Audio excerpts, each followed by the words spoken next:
मैं कामिनी श्रीवास्तव, प्रवक्ता संगीत गायन, Kidwai memorial girls inter college Prayagraj.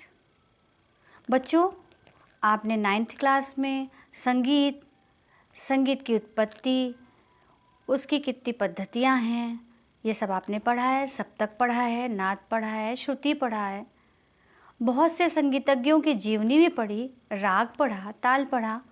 लेकिन आज मैं आपको 10th क्लास के पाठ्यक्रम के अनुसार आपके पाठ्यक्रम में कौन कौन सी परिभाषाएं हैं, किन संगीतज्ञों की जीवनी है, कौन सी राग है, कौन सी ताल है, इन सब की जानकारी मैं आज आपको दूंगी।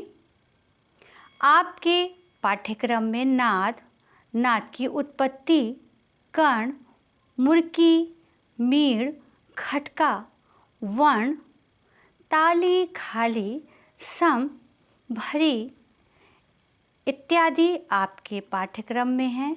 और जो पिछले साल 9th क्लास में आपने पढ़ा था, उन सब की भी जानकारी आपको होनी चाहिए। जानकारी होने का मतलब है कि आप उन सब परिभाषाओं को फिर से भली भांति दोहरा लें। अब मैं आपको बताती हूँ अलंकार। अलंकार क्या है? अलंकार से ही सारे रागों की उत्पत्ति होती है। अलंकार के माध्यम से रागों की बढ़त होती है। रागों की आगे हम उन राग के स्वरूपों के अनुसार, जैसे जिस राग में जो स्वर कोमल लगता है, जिस राग में जो स्वर तीव्र लगता है, उनके अकॉर्डिंग हम आगे बढ़ते हैं। उन स्वरों के समुदाय से ही, स्वर समूह से ही हम रागों को पहचानते भी हैं। ये भी आपके पाठ्यक्रम में है। आपके पाठ्यक्रम में संगीतज्ञों की जीवनी भी है। आपने पिछले साल अमीर खुसरो और विष्णु नारायण भातखंडे की जीवनी पढ़ी थी। इस बार आपके 10th क्लास में तानसेन और विष्णु दिगंबर पलुस्कर की जीवनी है। विभिन्न निबंध आपको आने चाहिए, जैसे जीवन और संगीत, या जीवन में संगीत का क्या महत्व है, ये दोनों ही एक हैं। संगीत सम्मेलन और उसकी उपयोगिता, आपके विद्यालय में होने वाला संगीत समारोह, उसमें आपको क्या अच्छा लगता है और क्या नहीं अच्छा लगता है, या उसमें आप और क्या करना चाहते हैं, इस बारे में भी आप एक निबंध के माध्यम से लिख सकते हैं। अब आती है तालों की बारी। संगीत का मतलब ही है गायन, वादन और नृत्य। इन 3 कलाओं के समूह को हम संगीत कहते हैं। बच्चों, आपको तो मालूम ही होगा, 6th, 7th, 8th, 9th class में आपने ये सब चीज़ें पढ़ी हैं। तो जब गाना हम गाते हैं तो उसके साथ बजाते भी हैं। तो क्या बजाते हैं? उसमें ताल का प्रयोग होता है। जैसे आपके पाठ्यक्रम में इस बार 3 ताल, झपताल, 1 ताल, 4 ताल, ये आपके पाठ्यक्रम में है। इसी प्रकार रागों का भी वर्णन है। जैसे आपके पाठ्यक्रम में भैरवी, बिहाग, बागेश्वरी, काफी इत्यादि राग आपके पाठ्यक्रम में हैं। तो एक साथ तो हर चीज़ देखिए आपको हमने बता दी। आगे आने वाले क्लासों में हम धीरे धीरे इन सब चीज़ों को भली भांति समझाएंगे और आपको बताएंगे। आज हम आपको आपके पाठ्यक्रम के अनुसार एक राग का वर्णन करेंगे। उस राग का नाम है राग भैरवी। अब भैरवी राग, सबसे पहले आप इसका परिचय समझिए। भैरवी राग अत्यंत जनप्रिय राग है। इसकी उत्पत्ति अपने ही नाम के थाट से हुई है, यानी इसकी उत्पत्ति भैरवी थाट से हुई है। इसीलिए इसको हम आश्रय राग भी कहते हैं। इस राग में रे, गा, धा और नी स्वर कोमल लगते हैं। इस राग में 7 स्वर का प्रयोग होता है। जब 7 स्वर का प्रयोग होगा तो इसकी जाति आप लोग जानते हैं, ऑडो, शाडो, संपूर्ण। ऑडो में 5 स्वर होते हैं, शाडो में 6 स्वर होते हैं, संपूर्ण में 7। तो जब हमारे इस राग में सातों स्वर लग रहे हैं तो आपको मालूम ही होगा कि इसकी जाति संपूर्ण होगी। इस राग का वादी स्वर मध्यम अर्थात मा और संवादी स्वर षडज अर्थात सा है। इसका गायन समय प्रातःकाल है। प्रातःकाल इस राग को गाने से इस राग की खूबसूरती और बढ़ जाती है बच्चों। वैसे भी पढ़ने का समय तो आप लोग सब जानते हैं कि सुबह में ही पढ़ते हैं, लेकिन हमारे संगीत में भी रागों का गायन समय निश्चित होता है बच्चों। आप लोग ने पिछले साल भी 9th में जिन रागों को पढ़ा है उनका गायन समय था। तो इस राग का गायन समय क्या है आपने समझ लिया होगा, प्रातःकाल। अब प्रातःकाल में वैसे भी पढ़ना बहुत अच्छा होता है और आप लोग इसको अच्छे से समझ लीजिए। आप इसको पढ़कर याद नहीं कर सकते हैं, इसको अभ्यास के द्वारा ही आप याद कर सकते हैं। इसको आप गा कर याद करेंगे। आज हम आपको जो भी कुछ सिखा रहे हैं आपके पास ये रिकॉर्ड हो जाएगा, तो आप इसको हमारे साथ साथ गा के या बीच बीच में रोक कर इसको सीखिएगा और आपको देखिएगा कि ये याद हो जाएगा। सर्वप्रथम हम आपको इस राग का आरोह अवरोह और पकड़ बतलाते हैं। सा रे गा मा पा धा नी सा नी धा पा मा गा रे सा मा गा रे सा धा नी सा। जैसे बताया हमने इसमें रे गा और धानी स्वर कोमल लगते हैं। तो रे कोमल कैसे लगता है, सा रे कोमल रे, गा कोमल गा, मा पा धा कोमल धा, नी कोमल नी, सा नी कोमल नी, धा कोमल धा, पा मा गा कोमल गा, रे कोमल रे, सा। तो ये था आपका कोमल स्वर आपको इस राग में कैसे लगाना है मैंने आपको बताया। मैं एक बार आपको फिर से आरोह अवरोह पकड़ गाकर सुनाती हूँ। सा रे गा मा पा धा नी सा नी धा पा मा गा रे सा। ये था इसका आरोह अवरोह और पकड़। आरोह अवरोह पकड़ के बाद इसमें बंदिश गाई जाती। बंदिश यानी आपके पाठ्यक्रम में छोटा ख्याल, तो हम छोटा ख्याल को द्रुत ख्याल भी कहते हैं। अब आपके पाठ्यक्रम में ठप्पा, ठुमरी, तराना, ख्याल, इन सब की परिभाषाएं भी हैं। उसी में से एक ये भी है जो आपको ख्याल गाना है। ख्याल यानी छोटा ख्याल। अब छोटा ख्याल हम कैसे गाएंगे, सर्वप्रथम आपको पहले परिचय करना है, परिचय याद करना है और आपके प्रश्न पत्र में आता है तो उसको लिखना भी है। फिर उसके बाद हम आरोह अवरोह और पकड़ लेते हैं। इसके बाद हम बंदिश अर्थात छोटा ख्याल गाएंगे।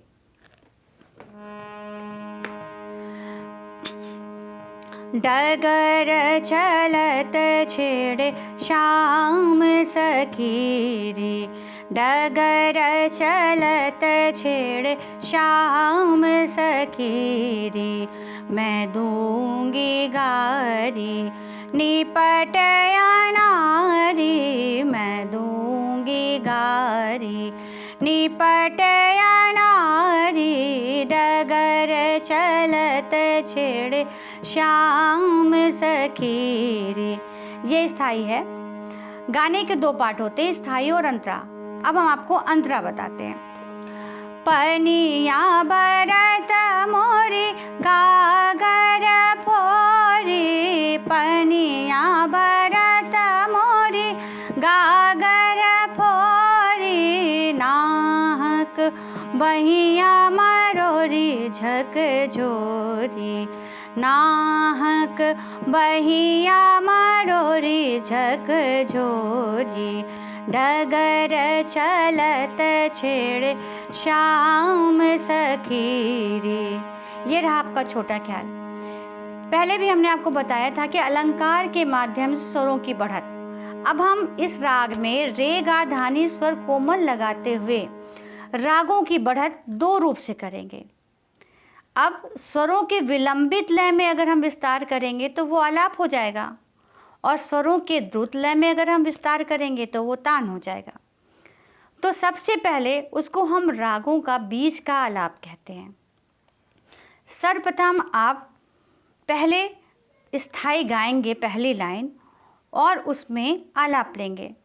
आलाप हम आपको दो तरीके का बताएंगे। एक आलाप होगा 8 मात्रे का, एक आलाप होगा 16 मात्रे का।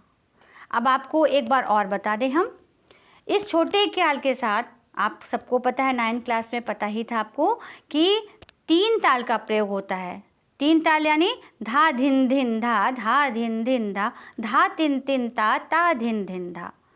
तो जब हम बंदिश गाएंगे तो आपने देखा है, जब मैंने आपको लिखाया तो उसमें बंदिश में चिन्ह पड़ा है 0 3 सम 2, यानी 8 मात्रे के बाद आपको गाना शुरू करना।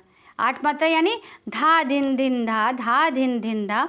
इसको कहने के बाद आपको गाना शुरू करना, जैसे धा धिन धिन धा, धा धिन धिन धा, डगर चलत छेड़ श्याम सखीरी। अब इसी का उल्टा होगा। अब हमें 8 मात्रा गाने के बाद फिर आलाप पकड़ना है, यानी डगर चलत छेड़े, इतना गा लेंगे, फिर हम आलाप लेंगे। देखिए कैसे लेते हैं। इतना तो आप लोग को बच्चों समझ में आ ही गया होगा। आप इसको बार बार सुनेंगे तो आपको समझ में आ जाएगा। अब हम 8 मात्रे गाएंगे पहले गाने को। डगर चलत छेड़े श्याम सखीरी, डगर चलत छेड़ सा गा रे सा, डगर चलत छेड़ सा गा रे सा, डगर चलत छेड़ सा रे गा मा गा रे सा, डगर चलत छेड़ गा मा पद प म ग रे सा, डगर चलत छेड़ श्याम सखीरी, डगर चलत छेड़ गा म धनी सा नि ध प म ग रे सा, डगर डगर डगर चलत छेड़ श्याम सखीरी। देखिए हमने 16 मात्रे की आलाप को गाया, उसके बाद हमने डगर डगर डगर ऐसा बोला, यानी कि हमने तिहाई ली। इसको संगीत की भाषा में तिहाई कहते हैं।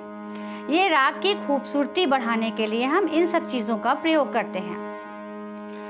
अब ये स्थाई का आलाप हो गया। अब हम अंतरे में जाते हैं।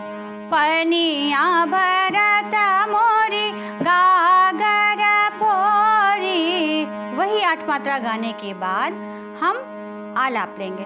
पनिया भरत मोरी सा धनी सा, पनिया भरत मोरी सारे गारे सा, पनिया भरत मोरी सारे गा मा गरे सा, पनिया भरत मोरी गागर फोरी, नाहक बहिया मरोरी झकझोरी, डगर चलत छेड़ श्याम सखीरी। ये अभी हमने आपको आलाप बताया।